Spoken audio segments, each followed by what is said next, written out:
নমস্কার। যুক্তি তর্ক সঙ্গে অর্কয়ে আপনাদের স্বাগত। আপনাদের সঙ্গে আমি অর্কপ্রভ সরকার।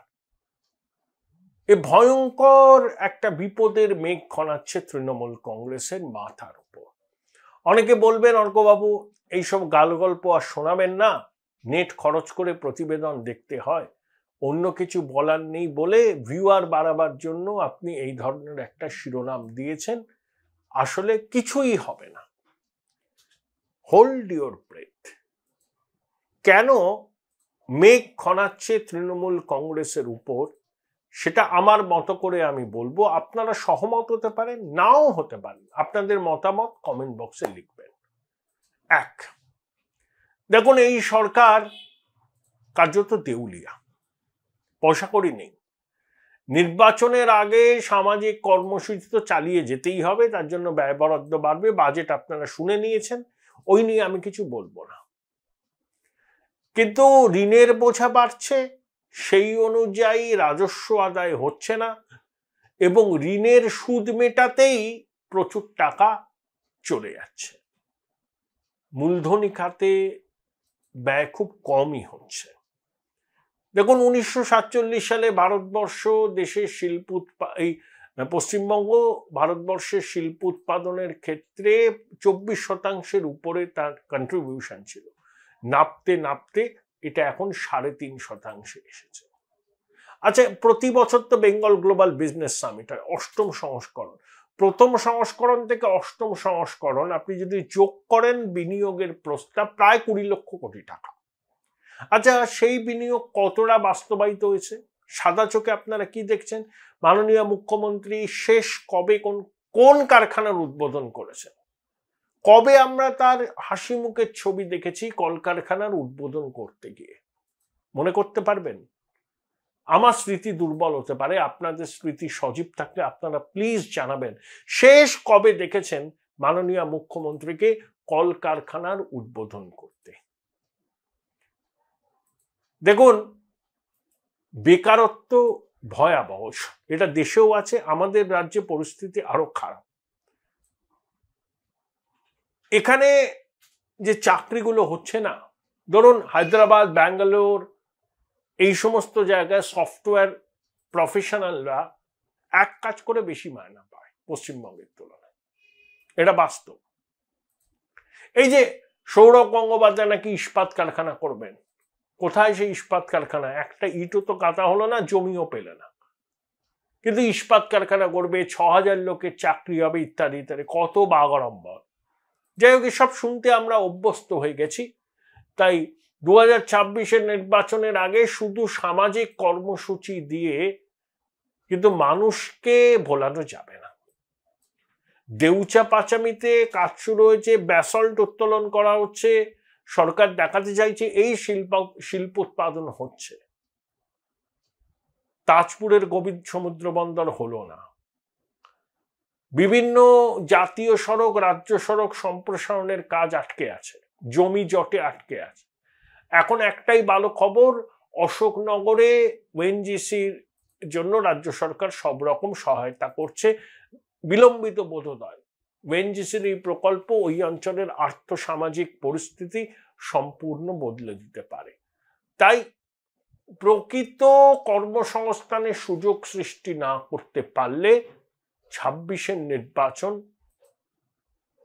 শক্ত হবে। 2, সংখ্যালঘুরা লক স্টক অ্যান্ড ব্যারেল তৃণমূলকে আগেও ভোট দিয়েছেন, এবারও দেবে। কিন্তু শুধুমাত্র মুসলমান ভোটকে নির্ভর করে কিন্তু নির্বাচনী বৈতরণী সব সময় পার হওয়া যায় না। বাংলাদেশের ঘটনার পর হিন্দু কনসলিডেশন হয়েছে। একেই তো এই রাজ্যে হিন্দু কনসলিডেশন বিজেপির পক্ষে 54%। 3% আর যদি বাড়াতে পারে বিজেপি, তাহলে কিন্তু কাঁটে টাক্কার হবে।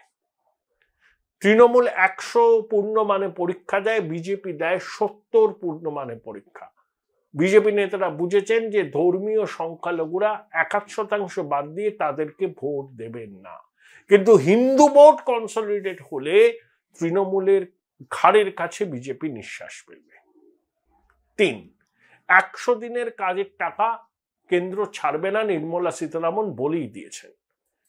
আবাস যোজনার টাকা কেন্দ্র দেবে না, কারণ নির্মলা সীতারামন বলেছেন যে 25 লক্ষ ভুয়ো জব কার্ড তারা আইডেন্টিফাই করেছেন।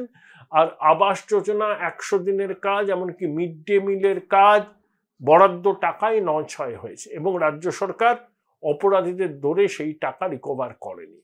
কেন্দ্র যদি এই প্রকল্পগুলোতে টাকা না দেয়, কত রাজ্য সরকার ধার করে করে 50 দিনের কাজ দেবে, বাংলা আবাস যোজনা করবে? এটা সলিউশন নয়। যত ধার করবে তত পরিকাঠামো বা মূলধনী খাতে ব্যয় বরাদ্দ কমবে এবং ঋণের সুদ মেটাতে নাভিশ্বাস দশা হবে। এই যে বাজেটে বলা হয়েছে বিদ্যুৎ ক্ষেত্রে রিফর্ম করলে জিএসটিপির অতিরিক্ত 0.5% ঋণ পাওয়া যাবে বাজার থেকে, কিন্তু রাজ্য সরকার বিদ্যুৎ ক্ষেত্রে সংস্কার করবে না যদি না বাড়তি ঋণ বাজার থেকে তোলার তাগিদে তারা সংস্কারটুকু করে। 4, দলের মধ্যে এখন আড়াআড়ি বিভাজন। এটাকে কেউ পারিবারিক নাটক বলে অভিহিত করলে আমি মানতে রাজি নই, অন্তত আজকে পর্যন্ত। আগামী দিনে কি হবে কেউ প্রেডিক্ট করতে পারে না। অভিষেক বন্দ্যোপাধ্যায়ের সঙ্গে মমতা বন্দ্যোপাধ্যায়ের বিরোধ এই মুহূর্তে পয়েন্ট অফ নো রিটার্নে। পরবর্তীকালে কি হবে কেউ জানে না। অভিষেক দল গঠন করবেন বলে শোনা যাচ্ছে, দলের নাকি রেজিস্ট্রেশন হয়ে গেছে, কিন্তু তিনি পর্যাপ্ত সংখ্যায় নির্বাচিত জনপ্রতিনিধিদের পাচ্ছেন না। নির্বাচিত জনপ্রতিনিধিরা মনে করছেন অভিষেক তাদের নির্বাচনী বৈতরণী পার করাতে পারবেন, এবং মমতা বন্দ্যোপাধ্যায় এটা বুঝে নিয়ে বলেই দিয়েছেন 10 বছর তিনি দল এবং সরকার একা দেখবেন, এবং অভিষেক ঘনিষ্ঠদের বিভিন্ন পদ থেকে সরিয়ে দেওয়া হয়েছে। অর্থাৎ একটা আড়াআড়ি বিভাজন কিন্তু হয়েছে। Everything is not hunky dory in Trinamool Congress. কারণ অভিষেকের বক্তব্য হচ্ছে 2021-2024 তৃণমূলের সাফল্যের পিছনে তার অবদান ছিল, সেই অবদানকে কার্যত অস্বীকার করে তাকে ললিপপ দেওয়া হয়েছে। তাকে সংসদে দলনেতা করা হয়নি, রাজ্য মন্ত্রিসভায় তাকে উপমুখ্যমন্ত্রী করা হয়নি, তিনি সাধারণ সম্পাদক আছেন, সর্বভারতীয় সাধারণ সম্পাদক, একজন বাকি সাংসদদের মধ্যে একজন, ব্যাস। Join Indian Institute of Hotel Management now. Right choice, right decision. এবং যেভাবে সংগঠনের দায়িত্ব মমতা বন্দ্যোপাধ্যায় নিজের হাতে নিচ্ছেন এবং অভিষেক ঘনিষ্ঠদের সাইডলাইন করছেন, তাতে কিন্তু এই বিরোধ আগামী দিনে আরো বাড়বে। দেখুন, মমতা বন্দ্যোপাধ্যায় তার পুরনো সহযোগীদের প্রতি ভরসা রেখেছেন, রাখতেই পারেন, তারা তার ভেটারেন ওয়ার হর্স, দীর্ঘদিন ধরেই তারা তার সঙ্গে আছেন, কিন্তু মমতা বন্দ্যোপাধ্যায়ের পুরনো সহযোগীরা সবাই 65 থেকে 70-এর মধ্যে। 10 বছর আগে তাদের যে শারীরিক সক্ষমতা ছিল এখন তো নেই। আর অভিষেকের সঙ্গে আছে তরুণ ব্রিগেড। এই যে 21-24-এর নির্বাচনে অভিষেকের তরুণ ব্রিগেড পথে নেমে কাজ করেছিল, সঙ্গে আইপ্যাক ছিল এবং রিসোর্সটা অভিষেকের হাতে। তাহলে তরুণ ব্রিগেড যদি বসে যায়, রিসোর্স যদি অভিষেক না ছাড়ে, মমতা বন্দ্যোপাধ্যায় তার পুরনো সহযোগীদের সামনে রেখে কঠিন নির্বাচনী যুদ্ধ পার করতে পারবেন তো? যদি না পরিস্থিতির গুরুত্ব বুঝে তিনি অভিষেককে নিজের মন্ত্রিসভায় সামিল করে তার দাবিকে মান্যতা দেন, তখন পরিস্থিতি অন্য হবে। কিন্তু মমতা বন্দ্যোপাধ্যায়ের আশঙ্কা আছে অভিষেক বন্দ্যোপাধ্যায়কে যদি উপমুখ্যমন্ত্রী করা হয়, 2-3 মাসের মধ্যে তিনি অপ্রাসঙ্গিক হয়ে যাবেন। অভিষেককে ঘিরে যে ক্ষমতার বলয় তৈরি হবে, সেই বলয় তার অথরিটিকেই চ্যালেঞ্জ করবে, সেটা মমতা বন্দ্যোপাধ্যায় হতে দিতে চান না। এটা বড় সংকট। দেখুন, আজ না হয় কাল সুপ্রিম কোর্টে নবম, দশম, একাদশ, দ্বাদশ শ্রেণীর শিক্ষক অশিক্ষক নিয়োগ মামলার রায় দেবে। একটা জিনিস স্পষ্ট, র্যাম্প্যান্ট করাপশন হয়েছে। 5,468 জন না 10,750 জন অবৈধভাবে নিয়োগ কতজনকে করা হয়েছে এটা নিয়ে বিরোধ আছে, কিন্তু সুপ্রিম কোর্ট বলেছে যে ওয়েমার শিট যখন প্রকৃত ওএমআর শিট পাওয়া যাচ্ছে না, তখন যোগ্য অযোগ্যকে কিভাবে বিভাজন করা যাবে। কিন্তু র্যাম্প্যান্ট করাপশন হয়েছে, এটা এসএসসি মানছে, সিবিআই বলছে। এসএসসির দাবি অশিক্ষক কর্মচারী নিয়োগে 50% দুর্নীতি হয়েছে, শিক্ষক নিয়োগে 10%। আবার বঞ্চিত চাকরি প্রার্থীদের আইনজীবীরা বলছেন 10,500-এরও বেশি বেআইনি নিয়োগ হয়েছে শিক্ষক অশিক্ষক মিলে।